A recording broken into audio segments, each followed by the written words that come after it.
এই লাল পরিহিত নৌকাটি আপনারা দেখতে পাচ্ছেন সুপ্রিয় দর্শক শ্রোতা মণ্ডলী, আমরা সবাইকে করতালির মাধ্যমে অভিনন্দন জানাই।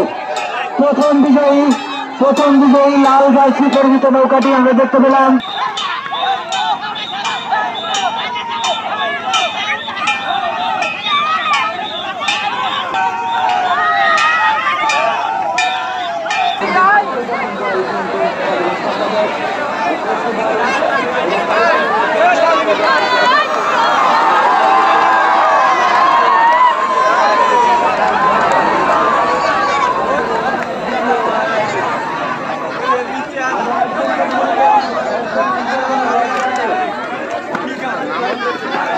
যে খেলাটি অনুষ্ঠিত হবে তৈলাক্ত কলা গাছ বেয়ে ওঠা, ছোট বড় যে কেউ আজকের এই খেলায় অংশগ্রহণ করতে পারবেন। একটি আকর্ষণীয় মজাদায়ক খেলা তৈলাক্ত কলা গাছ বেয়ে ওঠা।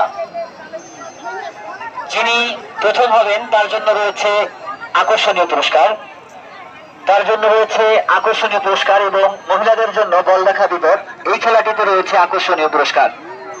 আর আজকের এই বিজয়ীদের মধ্যে যিনি পুরস্কার বিতরণ করবেন আলফাডাঙ্গা থানার অফিসার ইনচার্জ জনাব মোহাম্মদ হারুন।